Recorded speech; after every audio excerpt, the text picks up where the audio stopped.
Hi, everybody, and welcome back to Coffin Talk Interviews with the Living, a weekly podcast that explores how our views on death affect the way we live our life. And this week, our guest is someone I have met and I'm excited to interview. Her name is Karla Rodriguez. She's a podcast host, a speaker, and a neurolinguistic programming trainer who explores personal growth, mindset, and creativity with her clients. She's also a proud mom who balances entrepreneurship with family life while working on finding ways to inspire and connect. I was a guest on her show, and she's awesome, and I'm excited to say hello. So, hello, how are you? Hi, thank you so much for having me. It's really exciting to be on your podcast now and, seeing this, being on the other side, which doesn't always happen. Yeah, cool. Yeah, I find it's a weird thing to like go on as a guest and then ask someone to go on hmm and all that. But Yeah. yeah, and we ask all our guests the same three questions to start, which is how old are you, where did you grow up, and what generation, if any, do you consider yourself a member of? Yeah, so I'm 34 years old. I just turned 34 this in June. I'm from Los Angeles, California, but I actually reside in Austin, Texas. And I guess people would consider me a millennial because I was born in the 1990s, 91. Cool. So, yeah. Sometimes I forget about that part, but I'm like, wait, which one is it?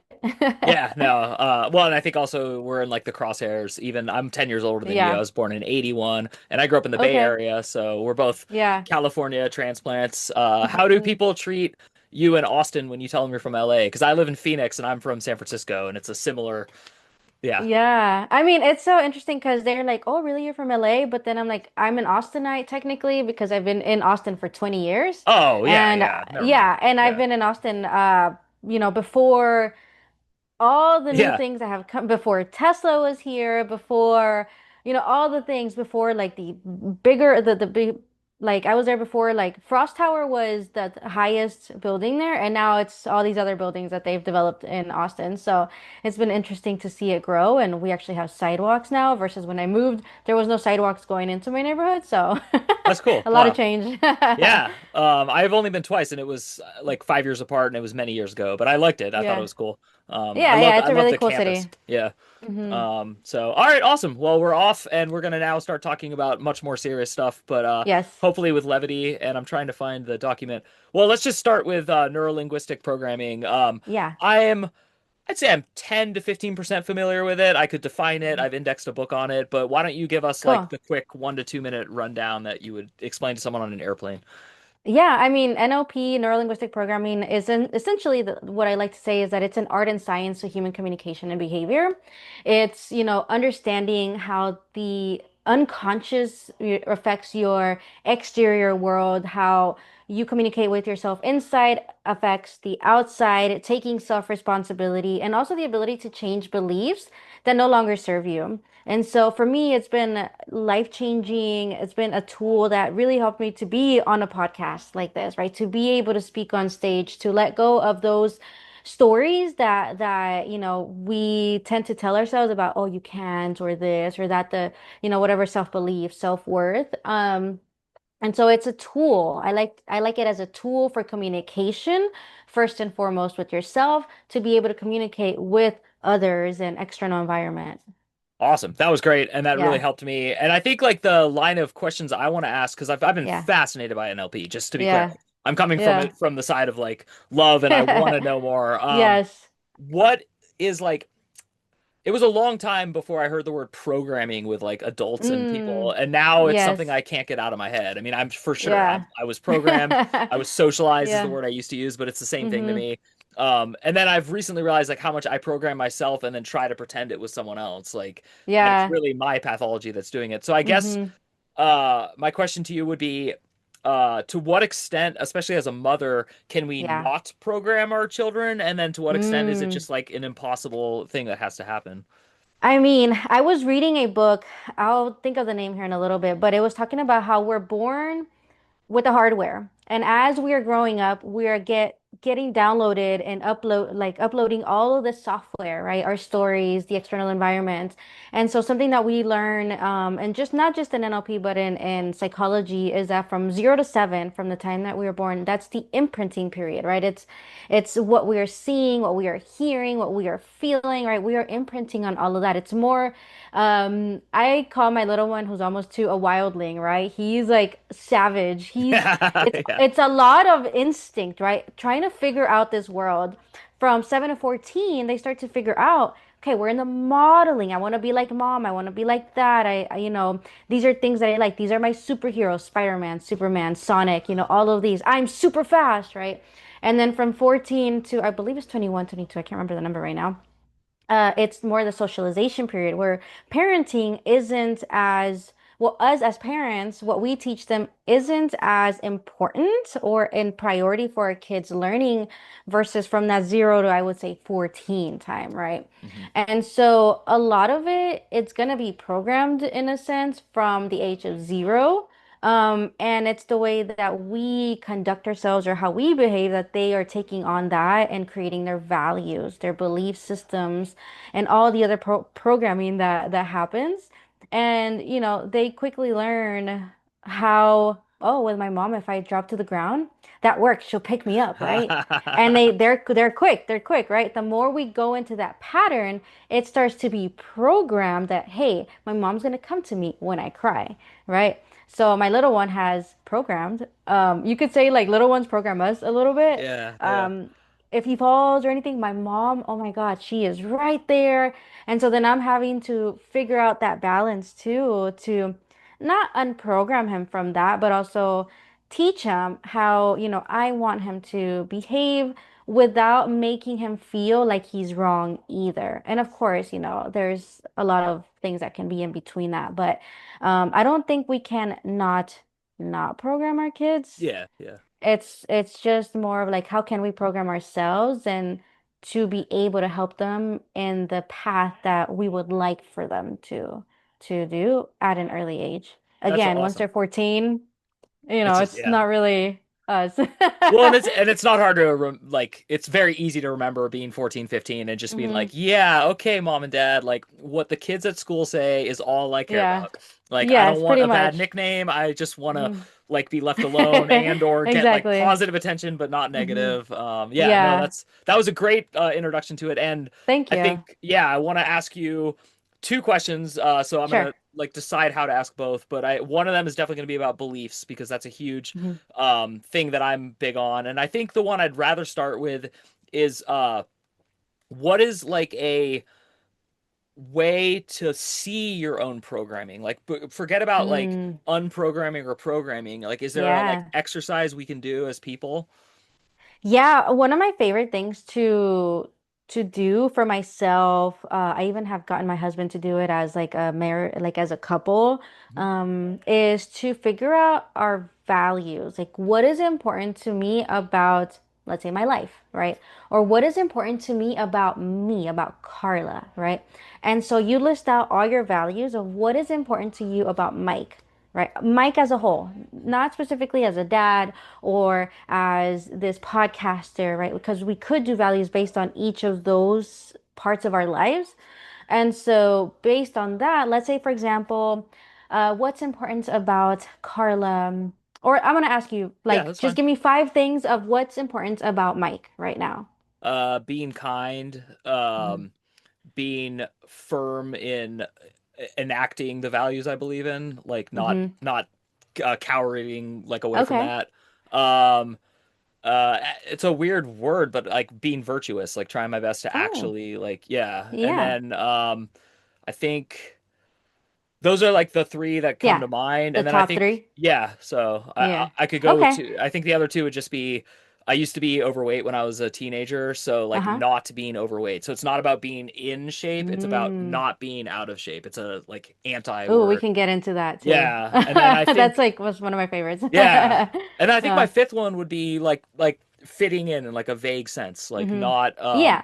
but like fitting in like politely, like so like in an era where politics got out of control in my life, like not personally, Yeah. but just witnessing the last 8, 12 years of the what I call the S show. Um Yeah. like not getting so involved that I'm alienating either side, air quotes or whatever, you know? Yeah. Yeah. Cool. So you would write that down. And normally I don't just do five, I do 10 or more Okay. values. And at some point you'll get to a point where you're like, oh my God, like what else is important about me or this? And when you get to that threshold, give yourself a pause and then a minute and then go back and see the list and say, okay, what else is important, right? So you'll just, until you run out, you basically just put everything down. And then from there, without overthinking it, so you want to just as quickly as you can trust yourself, you'll put one through whatever last, however many you had, right? Let's say one to 10. And you'll just maybe next to like making sure that I'm walking within my values, right? And making Hmm. sure I fit in, making sure that I'm not this. Yeah. So then you would put one, two, three, four in that order, and then you would put them next to each other, but in the order that you put that number. Okay. And so the last thing you would do would be, it seems a little complicated, but it's not. No, It's no, I'm actually following. Yeah, sure. cool. And so let's say the first five, you say, okay, why? This is when you would ask, why is this important to me? When you Uh, get to the why, that's where you really start to see, oh, because of this. oh Oh, yeah. because of that. For example, I want to be healthy. Why? Because I've been overweight as well, right? I've Yeah. been unhealthy because I've had an autoimmune disorder in the past and a genetic disorder that supposedly a neurologist told me I had, right? And so then I'm saying, okay, so those are things that I want to avoid, which then leads you to you can think about your motivation. Am I an away from motivated person or a towards motivated person, right? Am Yeah. I running away from the things I don't want, or am I moving towards the things, the shiny things, the things that I really want to feel? Yeah. But when you get to the whys, that's where you start to see self-worth, beliefs, things, and you become aware. This is why. This is where I started believing that let's say I wasn't worthy of love Hmm. because I was rejected because, and this is true, a lot of like, I'm just No, coming no, up this is whatever my great. Yeah. unconscious Yeah. is saying to me, right? It's like, oh, because I was rejected, because I was an overweight kid, because of this. And so I go into these things, and then that leads me to, oh, people didn't like me, so I believe that I'm not likable, Hmm. right?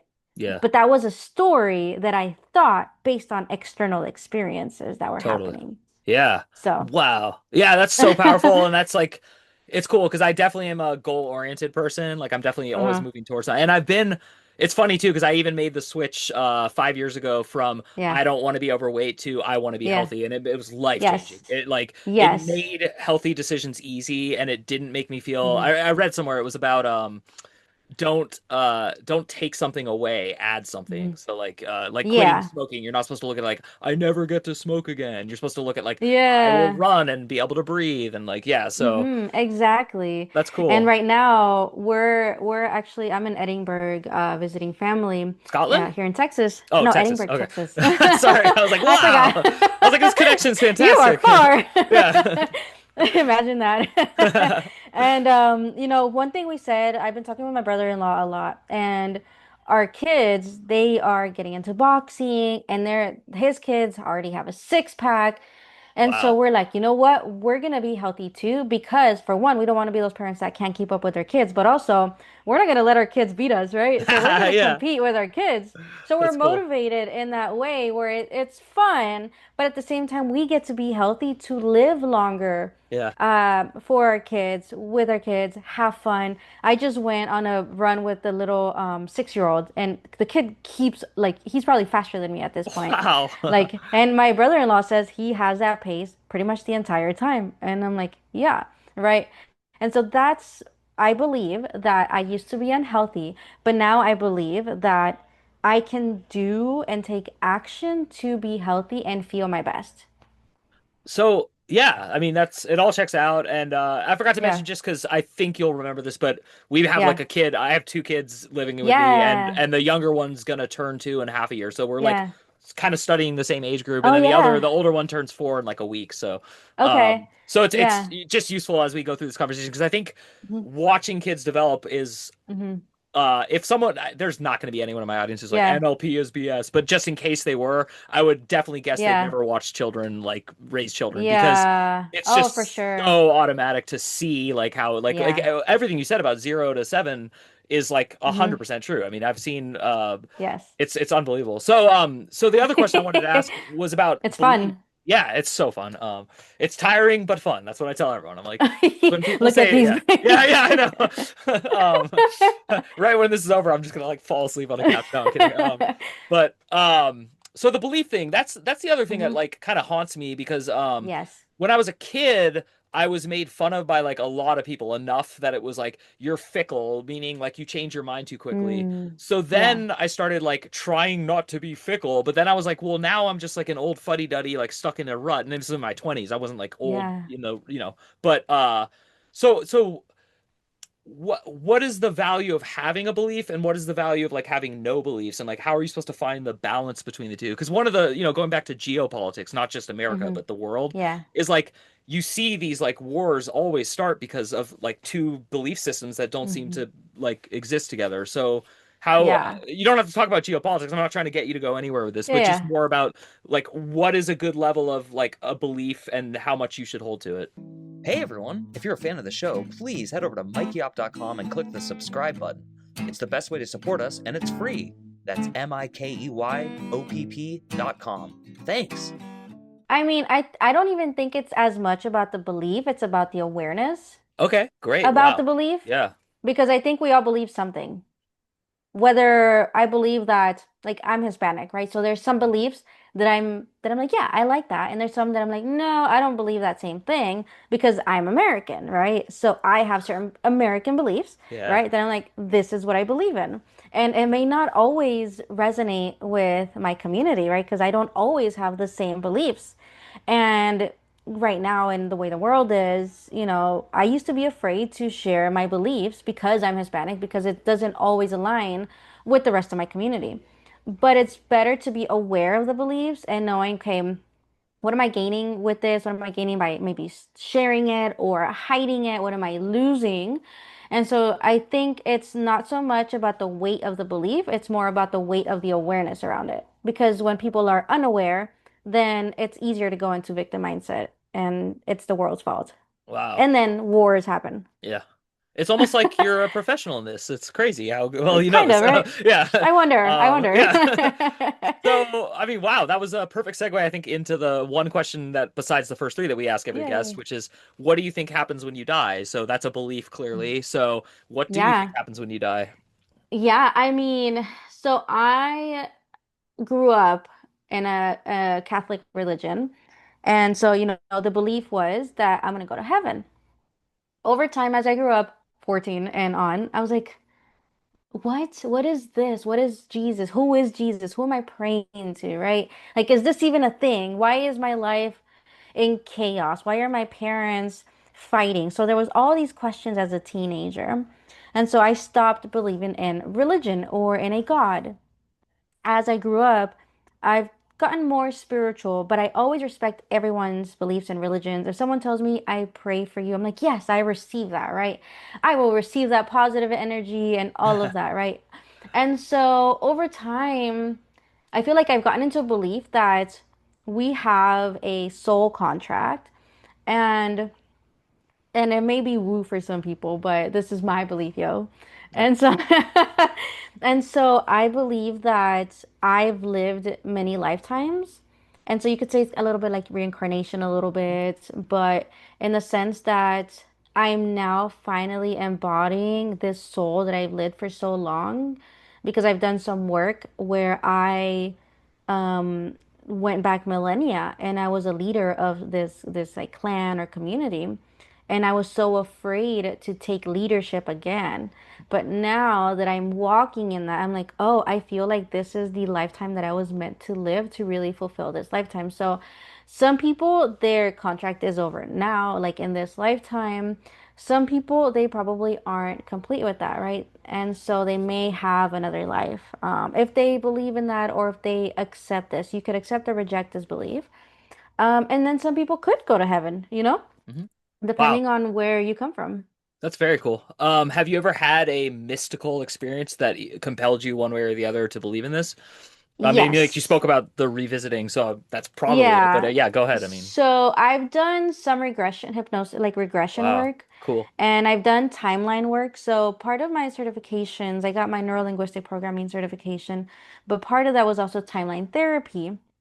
And it's this study on that basically we can go back in time and learn from specific times in our life where our main emotions of anger, sadness, fear, hurt, guilt, and shame, where those were specific memories or core memories in our life. Kind of like what's that one movie? Inside Out, I believe.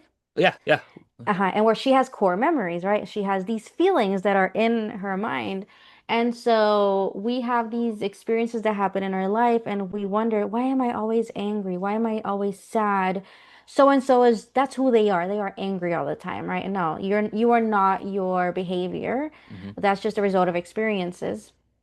And so, timeline, I've done timeline work where I've released those emotions that were not helping me now to reach the goals or follow the path to reach my goals as well. So, timeline work is part of also the kind of mystical work that I've done, regression work, hypnosis work, that really um, let me get out of my conscious part of my brain, Hmm. and it allowed me to really connect with the unconscious part of us. The unconscious being that part of us that is functioning on a 95% of our day-to-day basis. Our conscious is only 5% of our day-to-day, Wow. right? Everything else is Yeah. the unconscious. So if you Oh, think of yeah. like that, I'm sure you've seen or your audience has seen that the ice, what is it called? Iceberg? Iceberg. Yeah, yeah, yeah. Totally. Where then you Yeah. see everything below the water, right? Hmm. So what I like to say is that that top little piece that you see of the iceberg, that is your conscious part. Then we get to the kind of like I like to say that the line, the where the water, the conscious and the unconscious would meet, that's kind of like more of our critical faculty. That's kind of like our divider. Some people have it thicker, some people not so much. Some people may not even have that critical faculty, that they're more feelings based, right? Not so Okay. much Yeah. conscious. And then we get into more in the bottom where maybe like more of the thicker part is your subconscious, where it's more autopilot stuff. You're driving, you don't know how you got there. And then Yeah. the unconscious is that deeper stuff, the values, the beliefs, the stories or habits, anything else there that we're not always aware of. Wow. I mean, that's powerful. Also, I want to ask you about it and kind of make fun of both of us. Like, so first of Yeah. all, we're on a show called Coffin Talk where I interview people about Yes. what they think happens when you die. And then you made the same comment I make week after week, and some guests make and others don't, which is I Yeah. know this might sound woo-woo, but it's my why do we live in a culture where so many of us have to preface, I know this might sound woo-woo. Like it seems Ooh. very off to me. And again, I'm Yeah. asking you like really heart Yeah. to heart because it's so maddening to me that like the Yeah. people who condemn people with woo-woo are the people who are into war, into military, and Mhm. into like violence basically. Yeah. And don't get me wrong, That's people who are woo-woo can be violent. So if anyone's listening and they think I'm yeah. trying to get off scot-free, I'm not. What I am saying though is it's weird to belittle people who hmm have a grandiose belief that actually says don't be violent. So I don't know. You What are your thoughts know, on that? I was not aware of this, and I'm glad you asked me this because sometimes even I ask me this, like, why am I saying this? Like, this is my belief and this is what aligns with me. Part of it is we want to be liked. We want to fit in. We are humans, right? We are not meant to be alone. We are meant to connect with each other. And we live in a world that I think a lot of it comes from this fear, flight or freeze space as well, right? And so just naturally, our instinct is gonna do one of those three. It's gonna, it's gonna freeze, it's gonna flee, or it's just gonna like fight. That's the Mhm. word I was looking for, right? Yeah. And it could be for protection, right? It could be for wanting acceptance, and it could be for people pleasing. And I will say, I'm working on the whole people pleasing thing. Yeah. And so I think that's part of it. It's just we want to connect with people and we want to be liked. And when we hear that someone doesn't like us for some reason, then we start to question ourselves and like, am I doing right? Am I doing wrong? At least me personally. Mhm. So I think that's where, for me personally, that's where that possibly comes from. That's cool. That was really helpful. And I'm sure for me it's Yeah. similar. It's weird because I'm like half people pleaser, half people like intentionally Yeah. provocative, you know, because like that's Yeah. like the double role I play in my life. Yeah, sometimes I Yeah. want to like say F it, you know, Yeah. I don't care. I just want to be who I am. Yeah. And then other times I'm like maybe not in this time. I just want to help people, right? Because that's my goal. That's why I do what I do is to be of service, to help. And sometimes I don't say those things because I don't care what belief, what political side, what culture you are. If you want to change, if you want to grow, I want to help you. Hmm. And we are in this whole culture of cancel culture, Yeah. which personally I think it's stupid. We just need to learn from each other, Yeah. right? If then eventually if we decide, yo, I can't connect with you, cool, right? Hmm. But at least we get to learn from each other. And so I actually had someone who I worked with, she got her certification from me. Cool. And then she's like, oh, like you do hypnosis, that doesn't align with me. And she just didn't want to work with me anymore, right? Because she came from this belief that religion deems it as evil. And I just respected that. I said, I appreciate that. You know, you got this other part of the learning. I never intended to push that on you because I know her beliefs. And, you know, it just wasn't aligning with her any longer when she realized that I also do hypnosis. Hmm. And so I said, okay, cool. I hear where you're coming from. And that was just a learning experience for me to know who is my audience and who is my student and clientele as well. Because I also don't want to be functioning or having a business that I just want to serve everyone. And in that case, then it's bringing me down as well. Yeah, you just made me think of 15 things. I don't have time to ask them all, but one is there's this thing Yeah, called, as a podcaster, you know, audience yeah, capture, which is when you yeah, feel compelled to say what you think your audience wants to hear. And I just yeah, realized that can also happen in therapy. It can happen in anywhere, like your yeah. like client capture. Mm-hmm. And then the other thing I wanted to say quickly is tell that person if you ever run into them again that I smoked a pack a day for 10 years and hypnosis was the only thing that Wow. worked. So I tell Yeah. everyone I don't care about your belief system. If there's something you do and you know you want to quit it like within reason, it's Mm-hmm. and it Mm-hmm. cured it like that day. I mean, it was so oh, it was Yes. like it was incredible. I got on a plane, I didn't want cigarettes. I went to a bachelor party and held someone's cigarette outside while they like went to run to the bathroom, and I didn't like Yeah. want to inhale it. I mean, it's yeah, now it's been 15 That's years, I think. amazing. Yeah, and it's crazy. I tell everyone, It and works. yeah, and I don't care what the price tag is. If you want to quit smoking Hmm. or if you have some, you know, again, I don't know. Like I've heard it's not gonna work for like things like if you overeat, it's a lot more complicated because eating is important. So you can't just be like feel nauseous every time you are Yeah. hungry. But I know, right? It has to yeah. be within your ecology. And I Hmm. actually have done work with hypnosis work with someone who she wanted to lose weight. And so we also had to think about the languaging because language is important. I Yeah. want to lose weight. When you lose something, I heard this from another hypnosis expert in Canada. And he said, when you lose something, what do you want to do? You want to find it, right? So we have to Wow. be aware of the language. And so I was like, oh my God, that's so true. So we first started with her working on, okay, where do you want to get to? Uh-huh. What's the purpose of that? What's your belief systems? So I did a little bit of extra additional or intro work, let's say, Hmm. before we did the hypno, right? The hypnosis. And then she stopped eating bread and she still ate tortillas here and there, but not as much. She didn't want it as much. And she started to lose weight. Well, I'll say Cool. it here, right? She started to lose the weight. Yeah. And so it was something that as soon as she went into the closet to get that, like, ooh, this like bread, she just, it was gross to her with that one Cool. specific Yeah, thing. that one thing. So, That's yeah. That's awesome. yeah, I yeah, recommend hypnosis to everyone. I think it's the yeah, best. So yeah, that's also because it would be weird to me, and I'm not talking about this person yeah, that you were talking about, but just yeah. to like believe you have a subconscious and believe you have an unconscious and then not believe in hypnosis because it just seems so like Mm-hmm. obvious that it's just really that's all it is. So Mm-hmm. Yeah, and uh, I think we all have that part of us. And it's yeah, it's to me it's powerful. And the one thing I will say is as long as you want to make the change, it's gonna work for you. yeah, If yeah. you say, I think I want to change, but I'm not sure if it's gonna work for me, you're probably right as well. Yeah, yeah. What is it? I Wow. think was it Carl Jung who said whether you think you're right or you think you're wrong, you are right, or something like that. I can't think of the That's saying cool. right now. Yeah. That Oh sounds no, no, Jungian. he Yeah. says whether you think you can or you think you can't, you are right.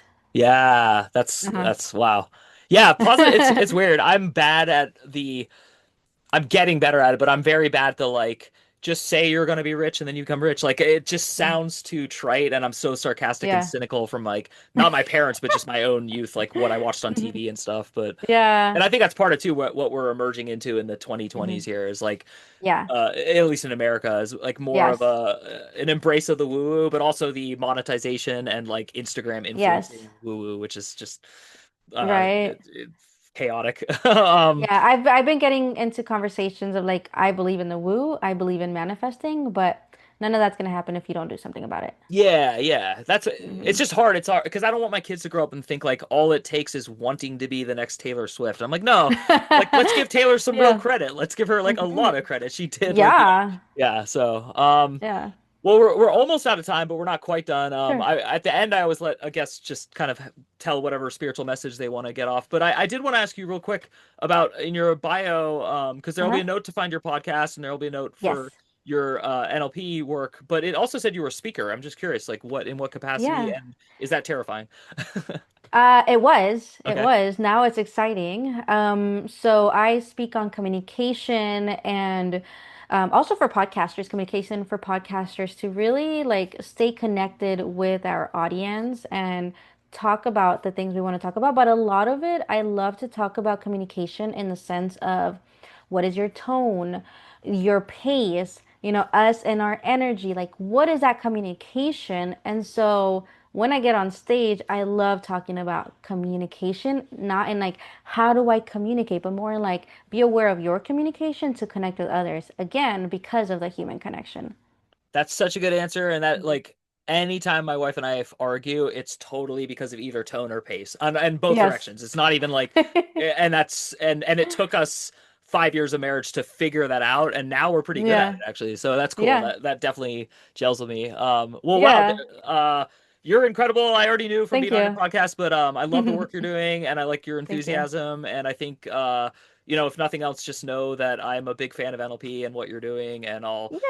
support you through our show. So the last Yes. thing we ask our Thank guests to you. do is just you have the floor. What would you like to tell our audience? You can tell them whatever you want. Yeah. Before I say that, I just want to say that I'm here to demystify what people thought NLP was. Cool.